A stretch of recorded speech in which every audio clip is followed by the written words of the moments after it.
Hello, and welcome to the Writers and Illustrators of the Future podcast. This is John Goodwin, your host. This podcast is dedicated to the aspiring writer and artist and will provide inspiration and tips from top professionals in the field. Today, I'm happy to welcome a guest who is a Writers of the Future winner published in Volume 36, Andy Dibble, with his story, A Word That Means Everything.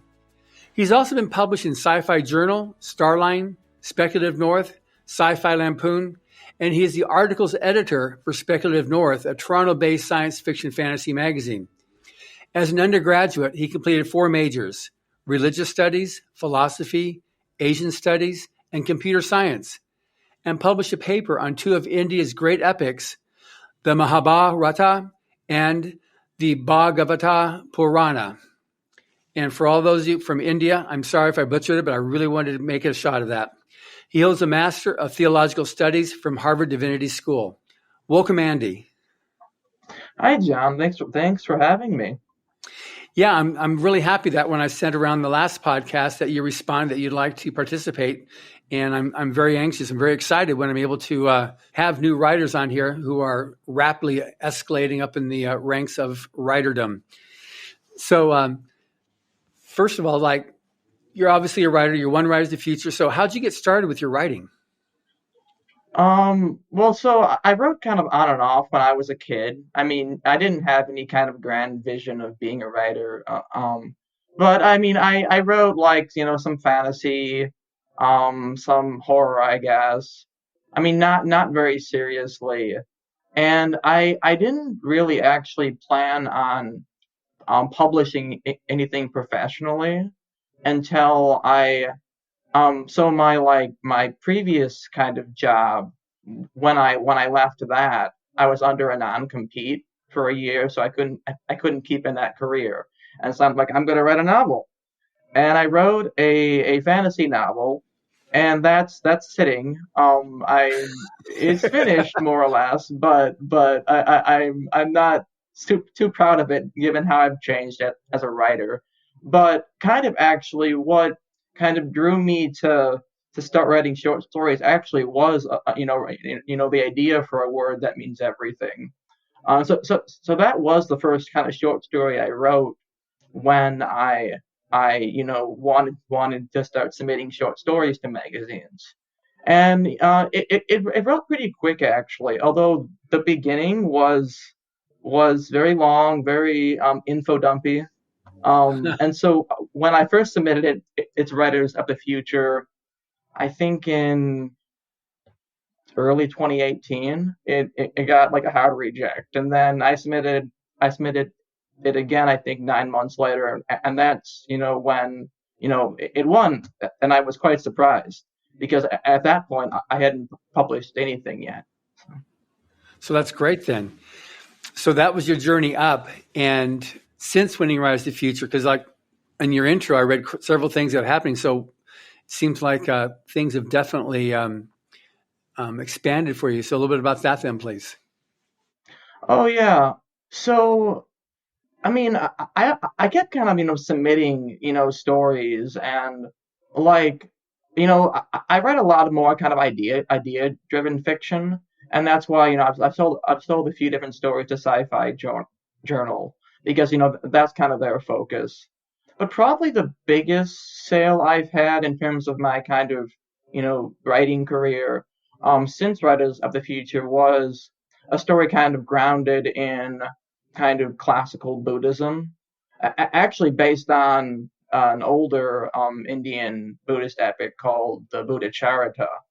And my story was called The Bang the Drum. I sold that to Speculative North, that Toronto-based magazine that you mentioned. Mm-hmm. And so I got involved with their science fiction and fantasy writing group. If there's one kind of silver lining to COVID, it's that we're much more global now, that we can just get on Zoom and meet with people in other countries. Right. But from there I did slush reading on Speculative North. I the lead editor for the magazine, David Schultz, he needed some help with copy editing, and I helped with that. And now I'm articles editor for the magazine. So I work on like, the craft pieces, the interview, the introduction, the nonfiction pretty much. And now my new project is working on a science fiction and fantasy anthology of religion-based stories. And so the publisher that's affiliated North, is affiliated with T.Spec. We just came out with a Kickstarter for that just today. So that project is off to the races. Well, that's good. So now, absolutely, the whole subject. I mean, one thing I definitely want to be able to discuss with you on this interview is religion and science fiction and fantasy. So just in preparing for this interview, I read Bang the Drum as well. And you're very much, obviously, your understanding of religion and various religions based on your first story that you won your Writers of the Future with, and then now with some Bang the Drum is obviously shines forth. So on the subject of writing religion in science fiction and fantasy, do you have any basic philosophy on that or basic rules, do's and don'ts that you follow? So I'm not sure if it's like a basic philosophy. I mean, because religion is just like it's so big and so nebulous, right? It's integrated with art and law and practice and philosophy and literature and script. I mean, it just has so many aspects that Sure. like I don't kind of have a core like a big algorithm for it, but Right. I mean, if I do have a mission in writing science fiction and fantasy, and kind of and helping the field, in how it engages with religion, like I am, I guess, dissatisfied with some common trends. Like it's very common for religion to kind of be just the gods are just kind of are used to give characters magical powers in a kind of Dungeons and Dragons way, or it's just used to set up a political dynamic, or the work is very critical of religion in general, treating it with abstractions. I mean, I even see that kind of thing sometimes in pro magazines, and sometimes they even get their facts wrong, which is pretty embarrassing if you're criticizing something you're getting your facts wrong for. I mean, it's not common, but and so it's like, I mean, it's actually why I like seeing when you find sci-fi and fantasy that takes religion very positively, kind of as a counterbalance to some of the negativity that you see. So something like Walter Miller's A Canticle for Leibowitz. Yeah. I mean I mean Catholicism is a very powerful positive force in that book. Or I read the Parable of the Sower by Octavia Butler recently, and that, I mean, she writes beautifully. The book's kind of depressing though, really. Yeah. But religion there is that that very strong kind of positive thread through the whole book. And I mean, I like to see that because it just very refreshing in this field. Yeah, it's because it seems like sometimes an author will try to, or writers will try to grind and act somehow or another, the way they describe religion or go over like the negativity of religion. Whereas yours, both the stories of yours that I read, it isn't that at all. It's almost like, it's not that it's impersonal, but it's just a straight, here's a fair shake at something. Here you have, a word that means everything. That's the proselytizing of Christianity right across the galaxy. And Bang the Drum is the, I guess, the herald of the Buddha, which is, you said that's a takeoff from a story, or that's similar to a story, or is this your take on how the Buddha came to arrive? Yeah, so it's the impetus for that actually was, so there's it's first century epic called the Buddha Charita, written by a man named Ashwagosha. His name means horse sound. It's very interesting. But so that's kind of the most famous classical biography of the Buddha. Mm-hmm. there's one episode in there where the sage Asita, who he's very illustrious sage, and he comes in and he starts, he sees the infant Buddha and he starts crying.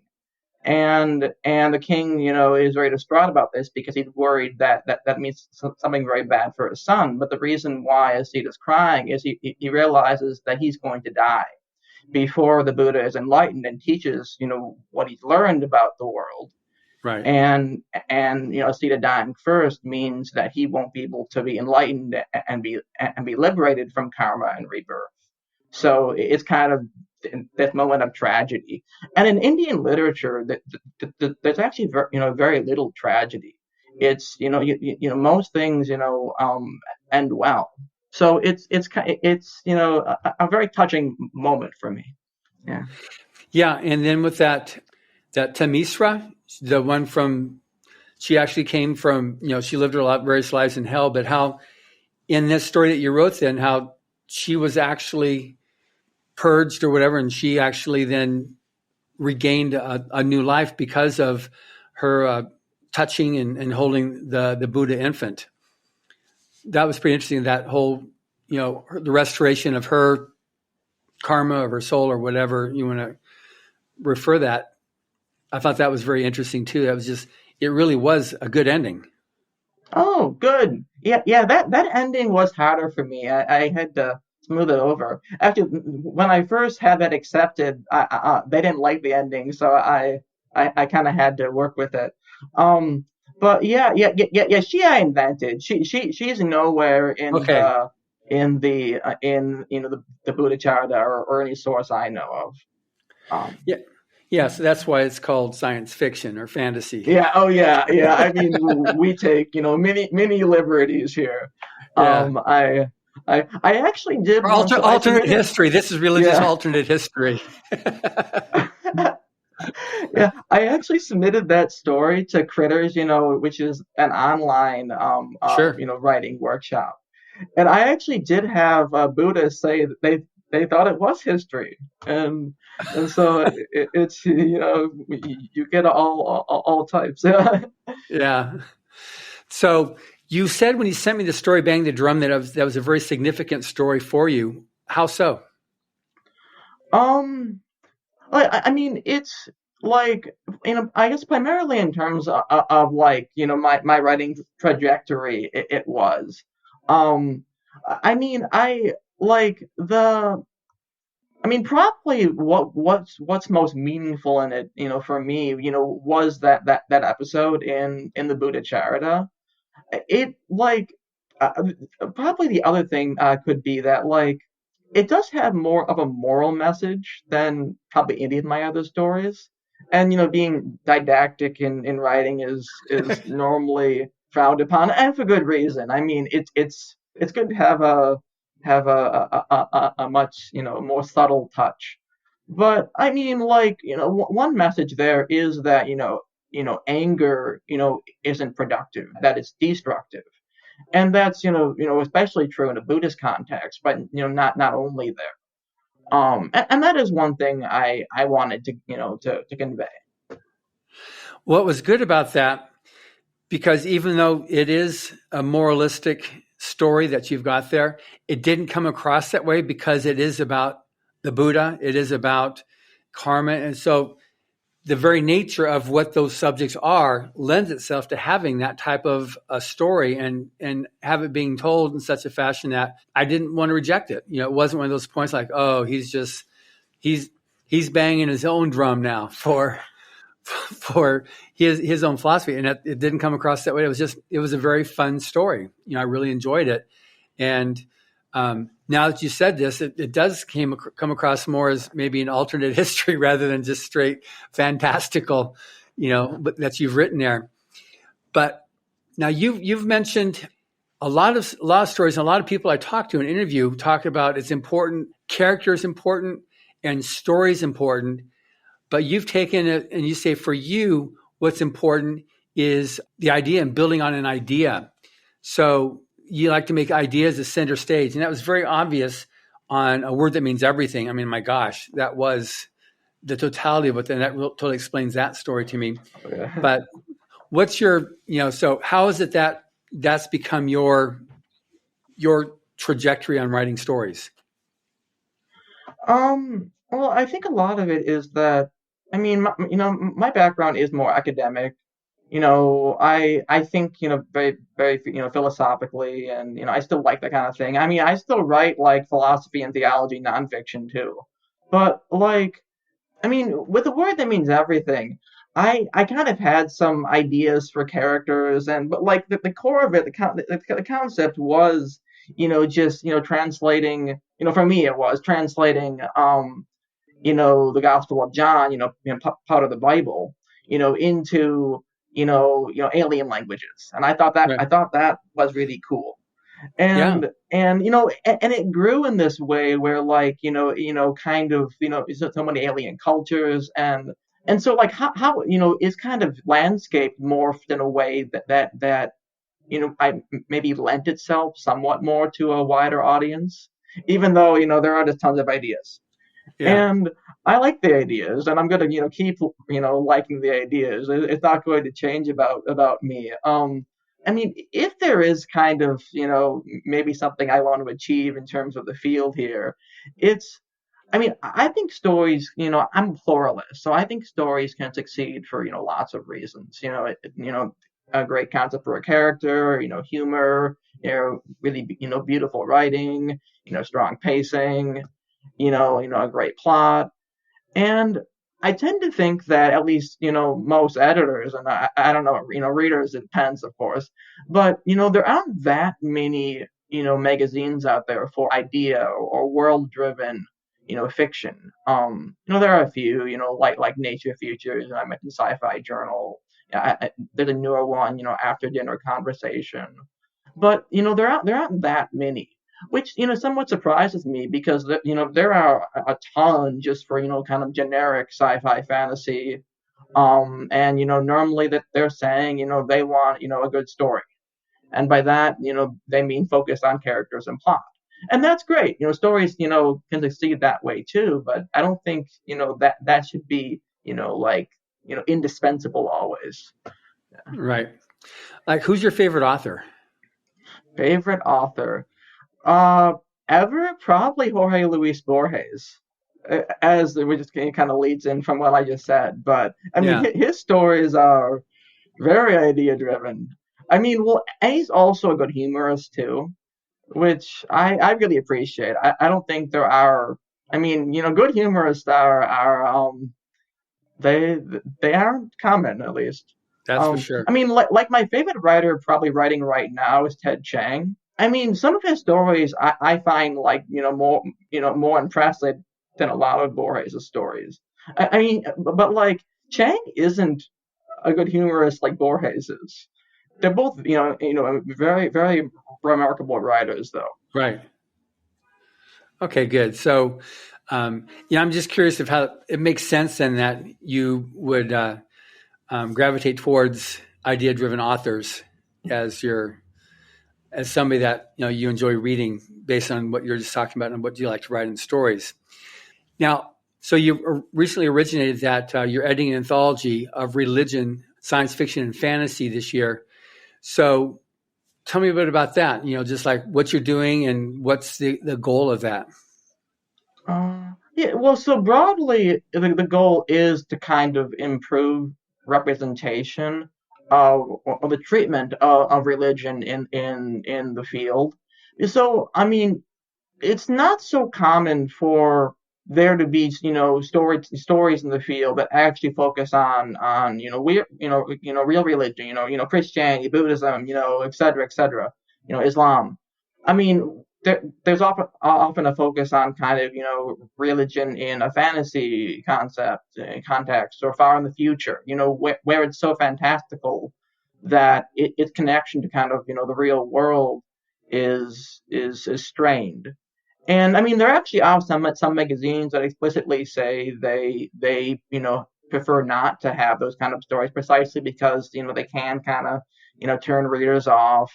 They can offend some readers, and so that's one goal here to actually give more representation to stories that deal with real religion. And we have brought in readers from the University of Toronto Interfaith Center.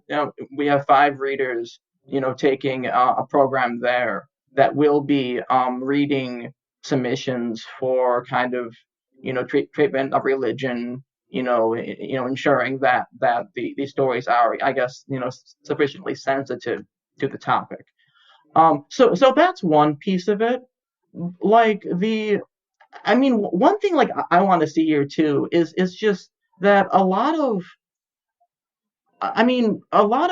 treatment of religion in sci-fi and fantasy it's not always like Christianity per se, but but behind its treatment of religion is a very Christian idea of religion.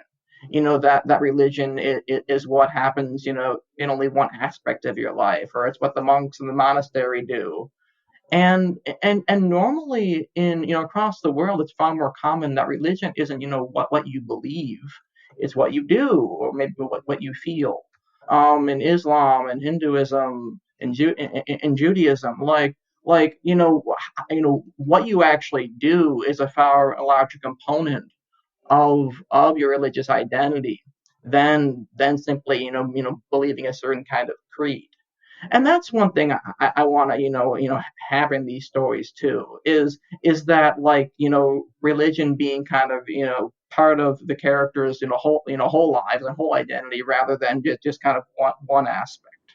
So that definitely comes across in at least in the first stories that I've read of yours. So that's basically your idea behind this compendium you're putting together. Of, are you writing them all, or are you getting several authors to submit stories? Where we have an open call starting later this month, and then we'll be open again in May. So yeah, we're taking both reprints, already published stories, and just new unpublished stories.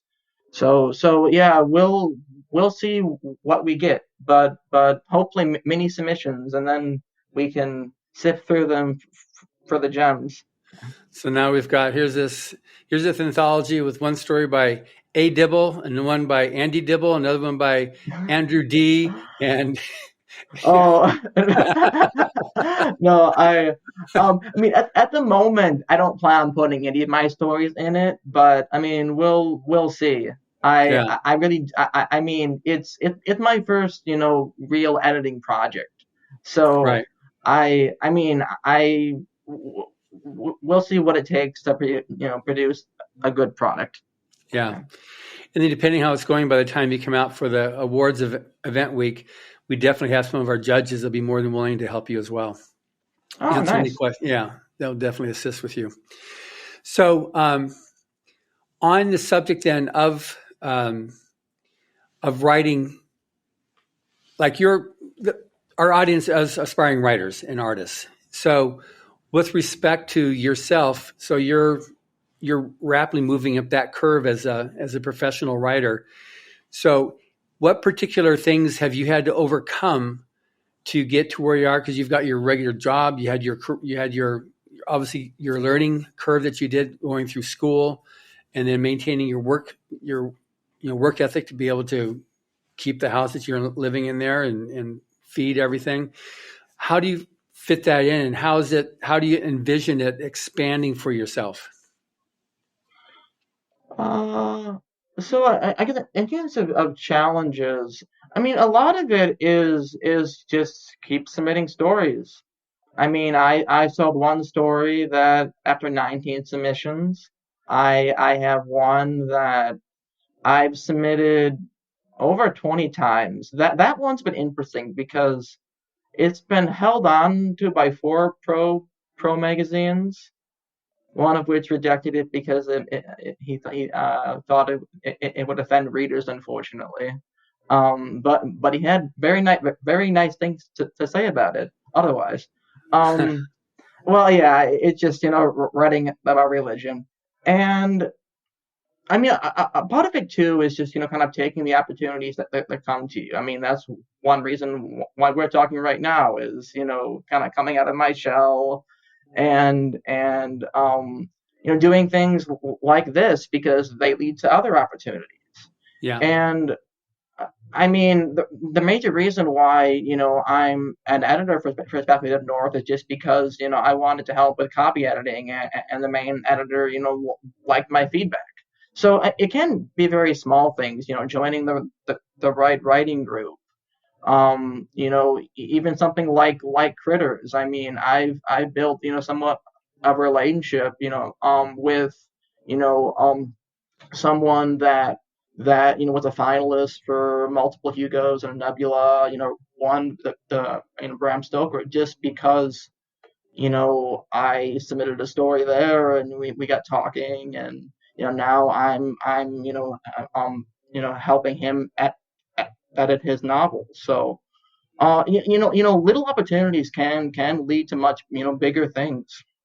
In terms of, I mean, like the future for me, I that's something that I think I probably should strive to get a clearer picture of, and I think that's a good idea for really any writer, because your goals determine so much of how you really should behave. Like if you're dead set on this being your career, you really have to be going to workshops, to conventions, building those those connections. You have to really figure out how to publicize yourself, and and how to go the self publishing route, or make those top sales and catch the eye of major traditional publishers. But on the other hand, if your goal is what possibly mine is, just to keep publishing, build relationships, let writing be an important part of your life, but not like your big thing, then it's fine to be somewhat more casual and just kind of focus on setting goals and writing for 2 hours every day and just seeing what comes of it. So that's where you stand right now. And then, but obviously success can also change direction too. If all of a sudden you meet that agent that says, I love this, get me something more. And all of a sudden now I'm talking to the next Tom Clancy now, Stephen King. Oh yeah, maybe, Yeah, well, like, I mean, I didn't see myself really writing poetry or being an editor until fairly recently. I mean, I started slush reading for Perspective North, and I found out that I enjoyed it more than I thought I would have. I didn't, really. The first poem I wrote, I think, in 8 years was the first poem I sold to Starline, and like that poem, I had read. So F.J. Berkman, she's another winner, from Right. the same quarter I won. So she is, I guess, the interim editor for Starline, the magazine of the Science Fiction Poetry Association. And like, I had read her little chapbook, catalog of the Further Suns, that won the Elgin Award. And I liked it a lot. I told her that you got me writing a poem, and I emailed it to her, and and then she liked it so much that she wanted to publish it, and I hadn't even submitted the poem Yeah. to the magazine. So like it's that kind of thing that I like having new opportunities open up, and kind of seeing yourself grow, and that can happen in many directions. Right. So yeah, I don't know what will happen to me, but I plan to keep kind of trying new things Keep plugging away. Yeah. So last year we released the Harvard Writers of the Future online workshop, and you said you're about halfway through it. But I'm just, again, this is on behalf of aspiring writers who are listening to this interview to get specifics on our topic we've got is religion and science fiction and fantasy. but also now you started this thing. So what did you get out of the course of what you've done so far? Okay. Yeah, early on there was an essay by L. Ron Hubbard. It was like magic out of a hat. Yeah. And like it caused me to start thinking of like, taking something very, very, very mundane like a hat and turning ideas out of that.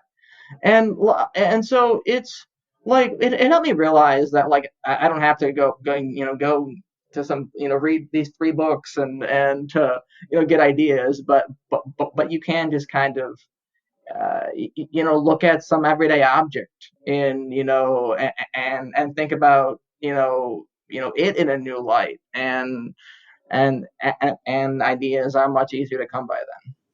That's great. So on now, with respect to your writing in short fiction versus novels, you've got the one novel written. Are you planning on moving back into novels? Good. That's an excellent question. Because what I'm trying to figure out really is when is an idea kind of worth a novel? Because my style has really gone more towards being concise. And I've written some longer stuff. I mean, I have actually. So I do have a novelette coming out in Inked and Gray's survival anthology soon, and that novelette was based in the same world as my novel. So I went big and then I went smaller, but Yeah. but I mean, I'm writing some somewhat longer stuff still, but I want to, or I need to figure out, when is this idea that like started out as a novelette or a short story, like when to grow it into a novel? And I don't know. I mean, like my current writing project is another story in the same world as a word that means everything. Right. And actually has one of the same characters as protagonist. So, I mean, maybe I'll keep writing stories like that and then stitch them together into a novel. I mean, something like Cloud Atlas. That was short story stitched into a novel. I mean, it can work. It definitely worked. It definitely worked.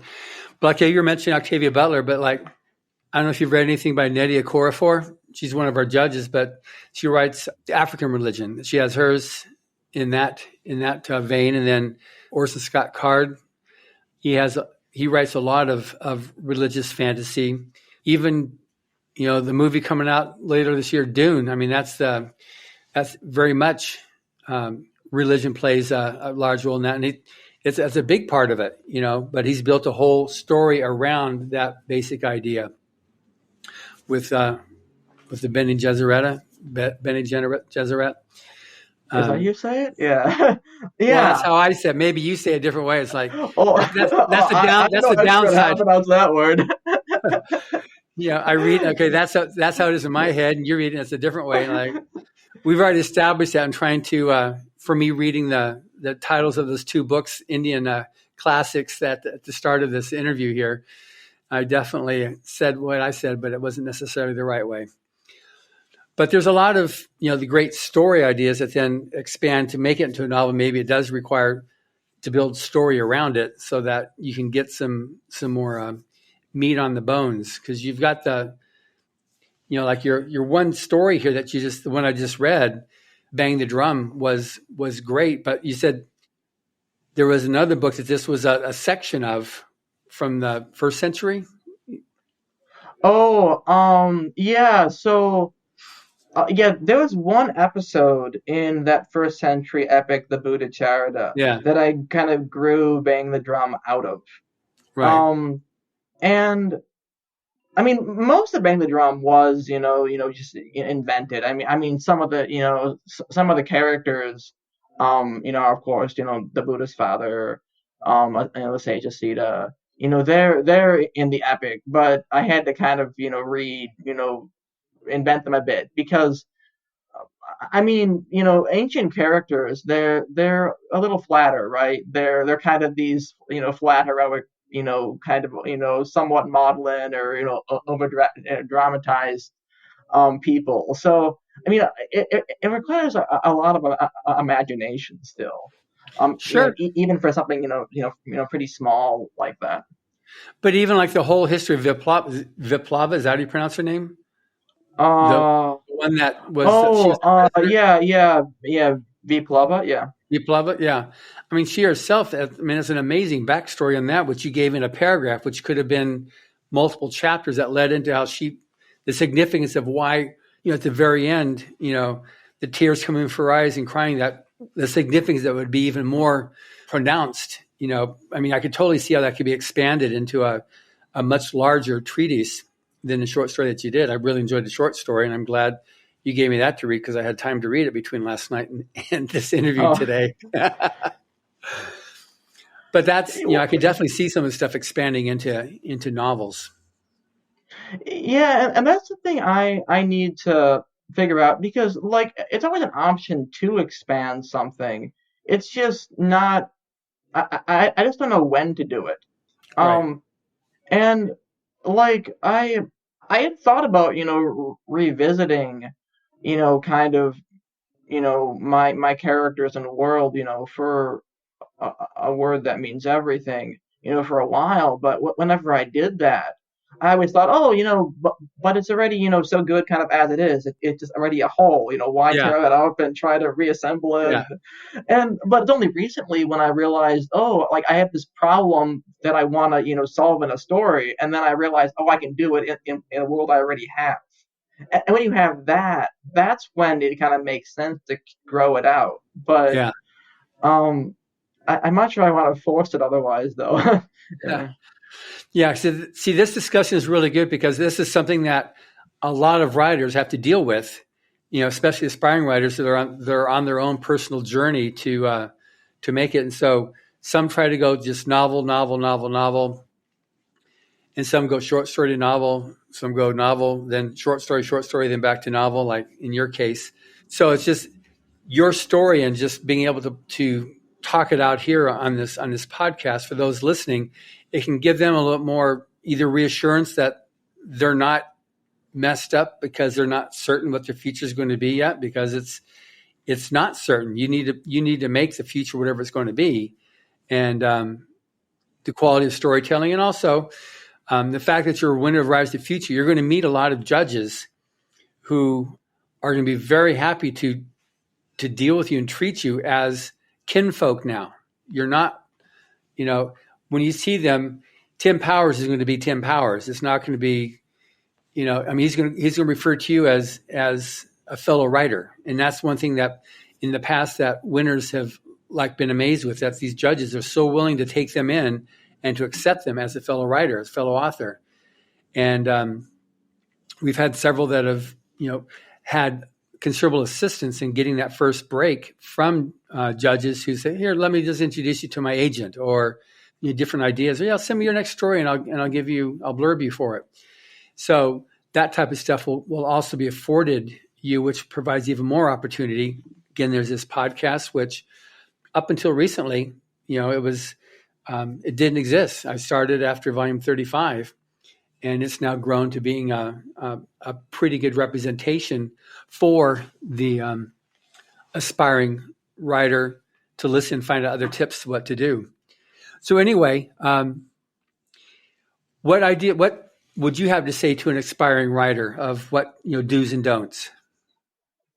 Other than kind of the perseverance and the figure out your goals, like I already said, and to take the opportununities. So I'm kind of dropping these nuggets as we go. But I mean, one thing I think it's important to realize too is, I mean, there are many kind of forms of success in writing, and like, I mean, if you're a swimmer or a runner and you're several milliseconds slower than the next guy, you're in some measurable way worse. But with writing, there are so many ways to do your own thing. It's a very very, immensely broad field. And you might Yeah. write a story or a novel that no one has done before. And, even the guy that won, 10 Hugo Awards or whatever. And so, like, I mean, that's really why, I like, when writers, try to do something new and original and, have some fresh idea. And so, like, look for a concept that hasn't been tried. That's I think an important bit of advice. And I mean, I tend to think the best way to achieve that really is to kind of be a generalist. That I think that this actually is something that Damon Knight recommends in one of his writing books. But like, it's that, I mean, sometimes you have to dig deep into, like a certain century or a certain time period to really really get the feel of it, to describe the setting or how people act. But I mean, all too often that's something someone else has already done. And if you want to kind of, blaze a new direction, I mean, it comes from kind of, reading broadly, in lots of little areas, read law, read art, history, read, read the Quran, whatever. And then figure out weird ways to put them together. And you'll find that, like, a lot of things come alive that way. And I mean, my reading, when I'm reading, for a goal, because I want to make some new connections, it makes everything become much fresher for me. So read nonfiction and not just fiction. Good. Okay, that makes good sense on that. Now, in terms of the future of Andy Dibble, we've already talked about the one novel, the anthology you're putting together right now. Any other stuff you've got coming out? I have, other than that novelette I mentioned, based on the world of my novel, coming out in Inked and Gray Survival Anthology.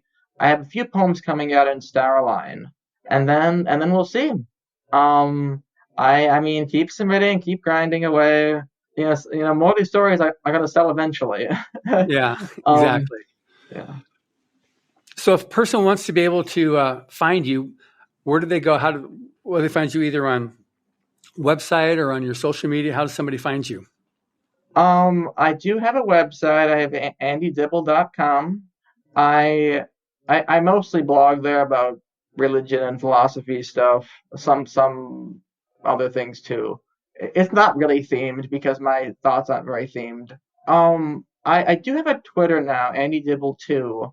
That was an effort to kind of get more into the self promotion thing, because Twitter really is the major social media platform for writers.